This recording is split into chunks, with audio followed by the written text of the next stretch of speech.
இலங்கை தமிழரசு கட்சிக்கும் ஜனநாயக தமிழ் தேசிய கூட்டணிக்கும் இடையிலான கலந்துரையாடல் தலைவர் சொன்னபடி இன்றைக்கு 3வது தடவையாக நடைபெற்றிருக்கிறது.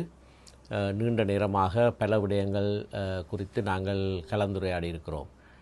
நாங்கள் ஏற்கனவே எடுத்த முடிவின்படி மாதாந்தம் நாங்கள் கூடுவதாக எடுத்த முடிவு ஜனவரி மாதத்திலே இன்றைக்கு மார்ச் இறுதியாக இருந்தாலும் எரிபொருள் பிரச்சனைகள் நாட்டிலே ஒவ்வொரு பிரச்சனைகள் எழுந்திருந்த போதிலேயும் 3வது மாதத்திலேயும் இந்த சந்திப்பை செய்யக்கூடியதாக இருந்திருக்கிறது.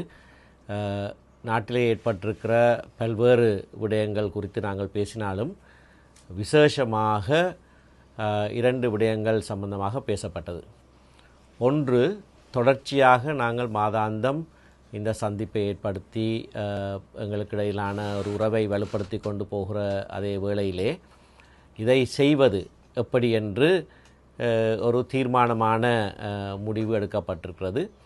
அதாவது இலங்கை தமிழரசு கட்சியிலே இருந்து தலைவர், பொதுச் செயலாளர் நான், மற்றது கிழக்கு மாகாணத்திலிருந்து எங்களுடைய முன்னாள் பொதுச் செயலாளர், முன்னாள் பாராளுமன்ற உறுப்பினர் திரு துரராஜசிங்கம் ஆக மூவரும் இந்த குழுவிலே அங்கம் வகிப்போம்.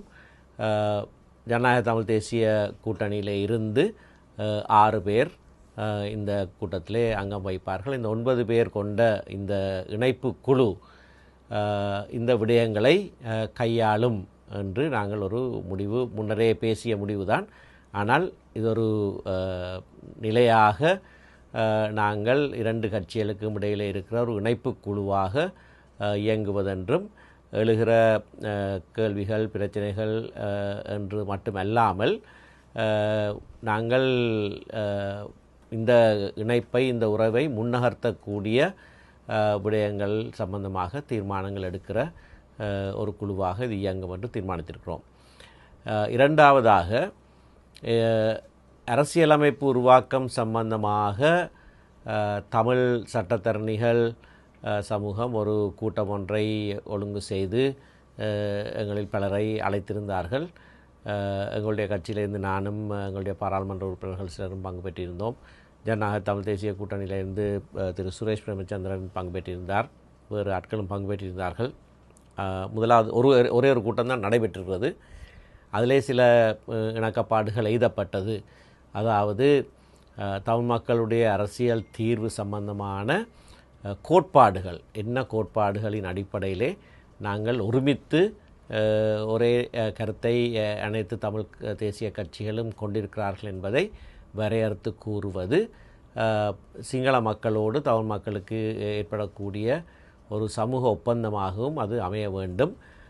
அதற்கான ஒரு வரைவை சட்டத்தரணிகள் அன்றைய கூட்டத்திலே பேசப்பட்ட விடயங்களை மையமாக வைத்து ஒரு வரைவை ஏற்படுத்தி 2வது கூட்டத்திலே நாங்கள் அதனை முடிவு செய்வதாக இருந்தது. 2வது கூட்டம் 19ஆம் தேதிக்கு நியமிக்கப்பட்டிருந்தாலும் கூட இந்த எரிபொருள் பிரச்சனை காரணமாக அது பிற்போடப்படுவதாக அறிவிக்கப்பட்டிருக்கிறது. ஆகையினாலே அது ஒரு காலவரையறை இல்லாமல் பின்போடப்பட்டிருக்கிறது. ஆனாலும் அதிலே அகில இலங்கை தமிழ் காங்கிரஸும் பங்கு பெற்றிருக்கிறதன் காரணமாக அந்த விடயத்திலே எங்கள் அனைவருடைய மிக முக்கியமான ஒரு குறிக்கோளாக இருக்கிற தமிழ் தேசிய பிரச்சினைக்கான தீர்வு சம்பந்தமான விடயத்திலே நாங்கள் இயல்பானவரை அனைத்து தமிழ் தேசிய கட்சிகளோடும் சேர்ந்து இயங்குவது என்ற தீர்மானத்தை தனித்தனியாக நாங்கள் எடுத்திருந்தாலும் இன்றைய கூட்டத்திலே அதை பற்றி இன்னும் கூடுதலாக நாங்கள் பேசியிருக்கிறோம். எங்களுக்கிடையிலே பல விடயங்கள், அந்த விடய சம்பந்தமாக ஒரு புரிந்துணர்வு இருக்கிறது.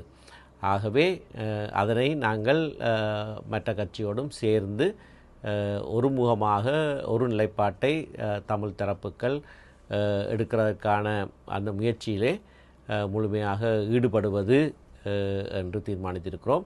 அது சம்பந்தமாக இனிமேல் நாங்கள் செய்ய வேண்டிய நடைமுறைகள் என்ன என்பதை பற்றியும் நாங்கள் கலந்து பேசியிருக்கிறோம்.